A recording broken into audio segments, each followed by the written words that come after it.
is the DFW Experts Corner. We take you into the world of Dallas-Fort Worth's most knowledgeable professionals.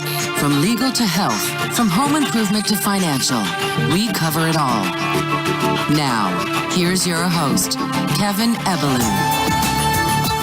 Welcome back to the DFW Experts Corner, where every week we cover everything going on in DFW, from legal, health, home improvement, financial. We got to add a new one, though, this week. We're going to be talking fashion with Tara Hooper.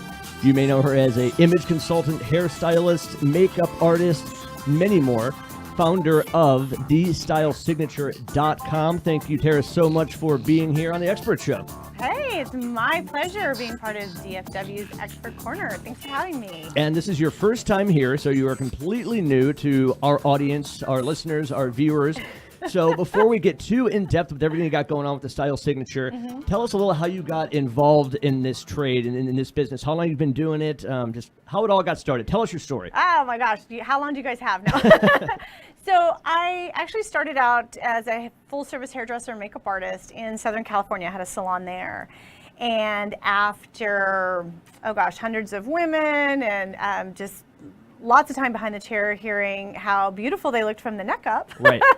They often would come to me with the same complaint. I don't know what to wear. I don't know how to fit for my body type.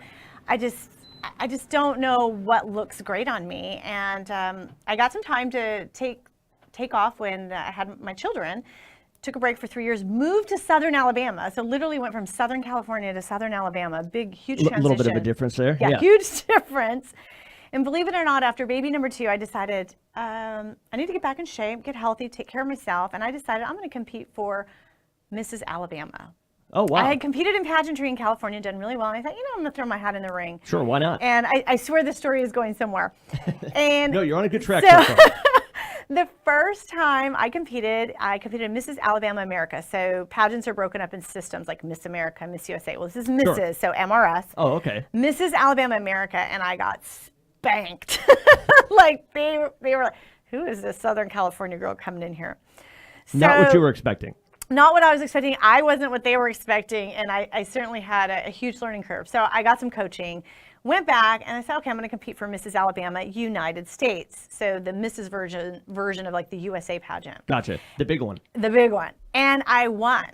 I won Mrs. Alabama United States. Well, congratulations. Thank you. I beat the tall, skinny swimsuit blonde. I couldn't believe it. I'm 5'1", 5'10" with my heels on. I can Just guarantee kidding. you this is the first time we've ever had a pageant winner of your stature on the Expert Show. So thank you very much. Well, I'm actually a current Mrs. Texas Woman of Achievement. So oh, wow. You have all kinds of titles. Keeping the trend.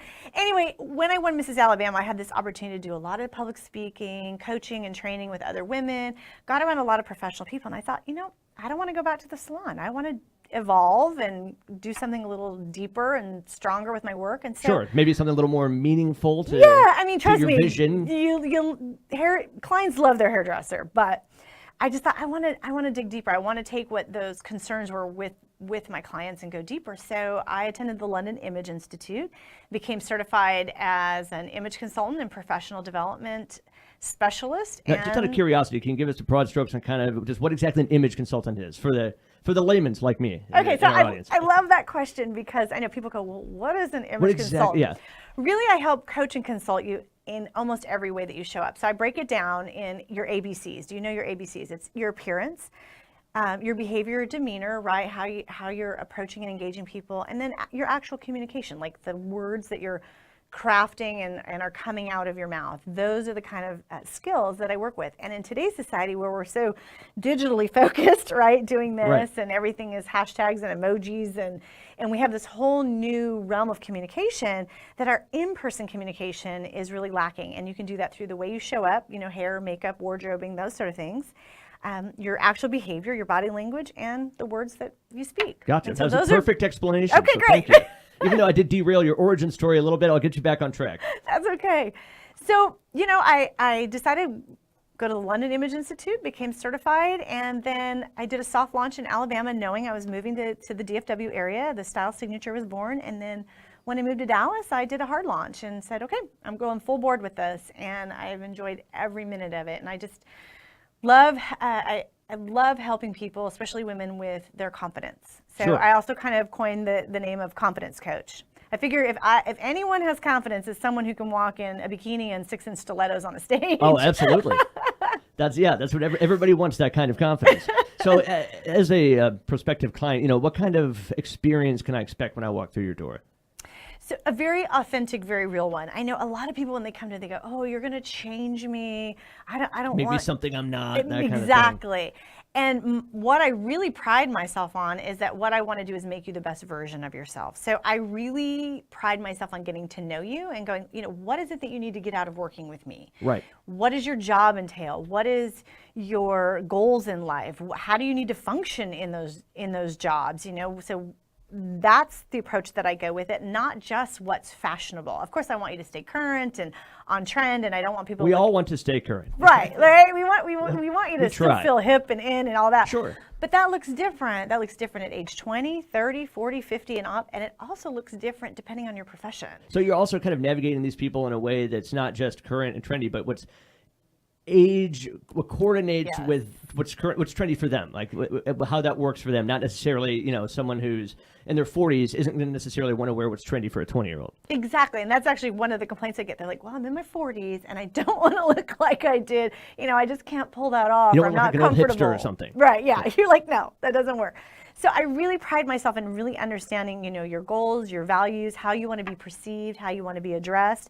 And again, when you look at the different areas of people's life, if you're the CEO, then you have an expectation of being addressed one way, and that has a certain visual, a certain behavior that goes along with it.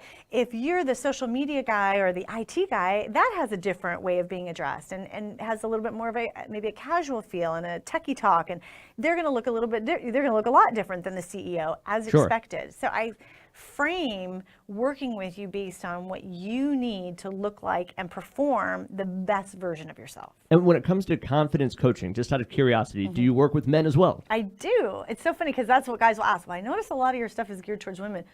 Well, I think there's Do a lot you of work with men? I said, there's all these little things that absolutely. men are curious about, but they're afraid to ask. So I think So true. even if there aren't as many men as you have women per se, I'm sure there are many more that are curious and are just too hesitant to actually come forward about it. They're definitely a little bit more shy, but I love working with my women. I mean, that's kind of where my heart is. Sure. But I love working with men. One is because once they make the decision to work with me, it's this quick.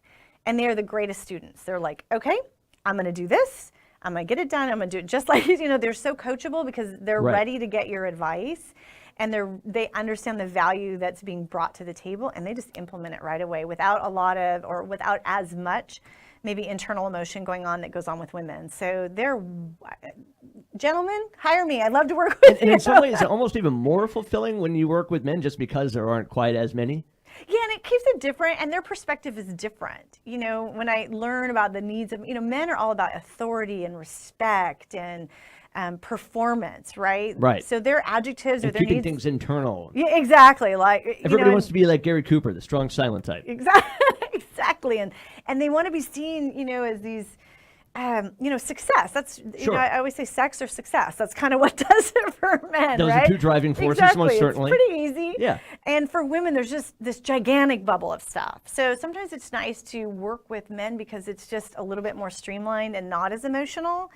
But they have the same insecurities as women do, or different insecurities, but they do have them. And so it's great to be able to work with them and kind of turn their whole image around and have them go, wow, Sure. This is that powerful guy, that successful guy I want everybody to see.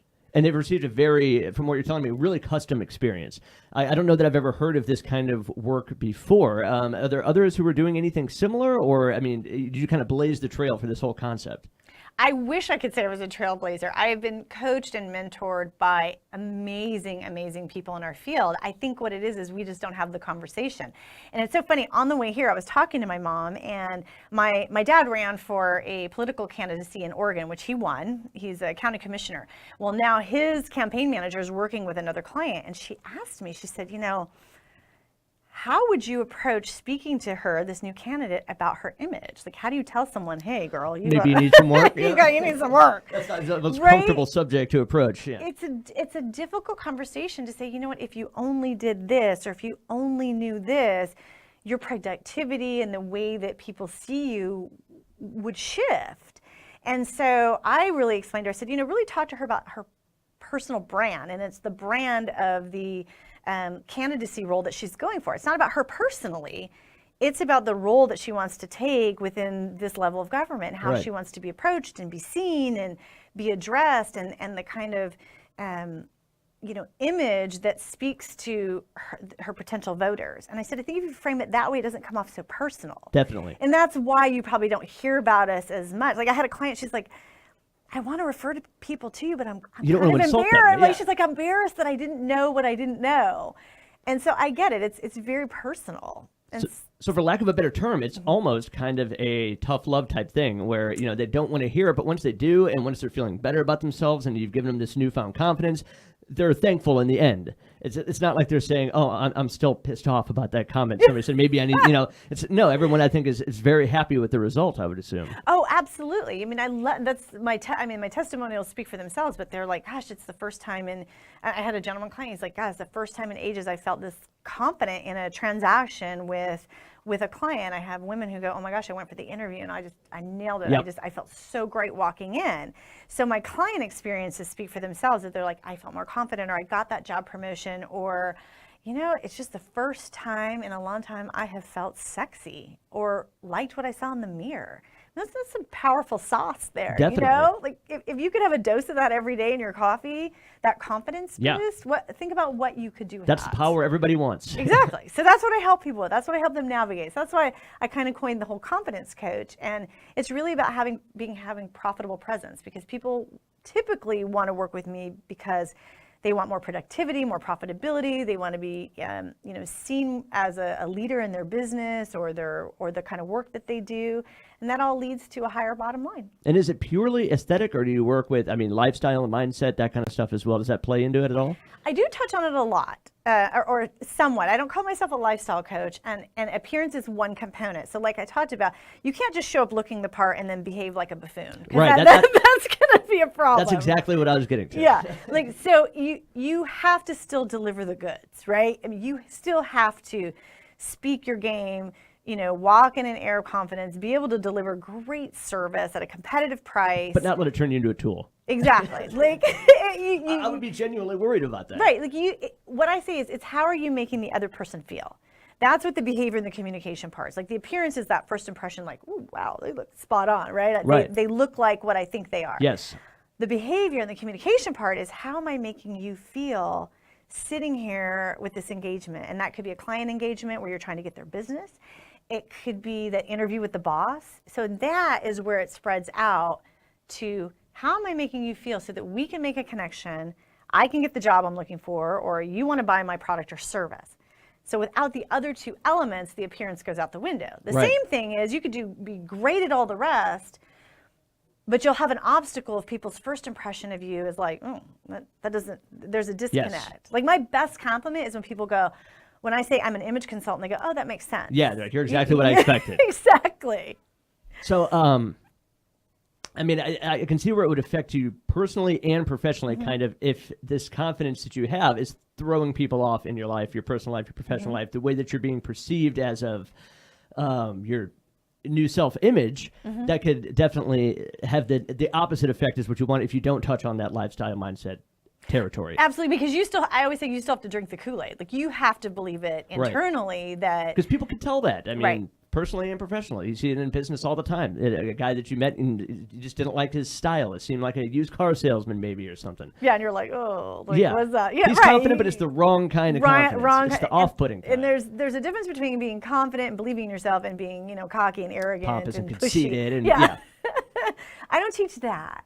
We try and pull that back a little bit. So how would you say, because you said you did not necessarily blaze the trail, but you are doing something very unique and very different than others. Can you give us more details on how what you're doing is different than perhaps some competitors? For me, I think it's honing in on the confidence portion, and because that's what I kept hearing from my clients. I feel so much more confident, and I think that's where I'm a little bit unique with the whole confidence coach. And someone said that, they go, oh, when you described yourself as like a confidence coach and image strategist, that's when I perked up. Because that paints a very different picture than just wardrobe strategist or image consultant or fashion stylist or personal stylist. I'm really teaching you to evolve from the inside out. And then the clothing and all the other things is the shell that reflects what's going on inside. Because we could still put you in a we could put you in the best threads ever, but if it's not coming from the inside, Right. it's still not going to not gonna translate. So that's where I think I'm taking all that pageant experience and that vulnerability of having people judge you. I mean, in a pageant interview, you have 3 to 7 people. And that's a unique qualification. Not very many people have that. Yeah, and I got to get to know you and have you like me or love me or approve of me or whatever you want to call it in 3 to 5 minutes. And very succinctly and very confidently. Very short window for a first impression. Right, and you're writing a number. You're giving me a score. Like, how much more vulnerable? And you're judging me on my weight, my looks, how I talk, how I behave, my contributions to the community in 3 to 5 minutes. Yeah. That, if you don't walk in owning that room, it's over. And then the same thing, you're up on a stage. You got to know how to displaying work yourself. that 3 to 5 minutes. 3 to 5 minutes to give that just, hey, I'm the right person for the job. So I take all those traits, and that's how I help and coach and teach my clients. And I want to reiterate, it is not, because people think, oh, it's just about judging a book by its cover. It's not.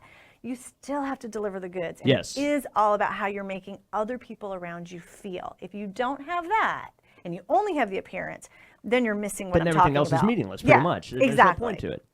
All 3 really entwine and work together. And some people have the other 2 and just need the appearance.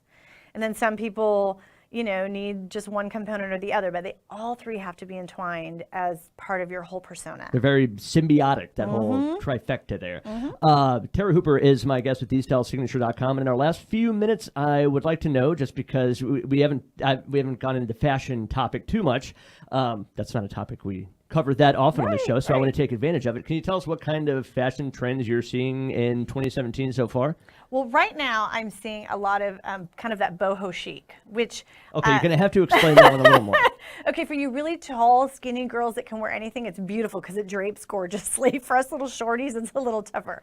I would almost say, for the lack of a better word, kind of a hippie style. Okay. A lot of flowing patterns, a lot of florals, not a lot of shape to the clothing. Everything's very kind of loose and very comfortable to wear. So it's like what I said, kind of a hippie boho chic is what I'm seeing. Now I can actually totally picture what you're Right? talking Can you about. vision like the 70s piece out, Yes. right?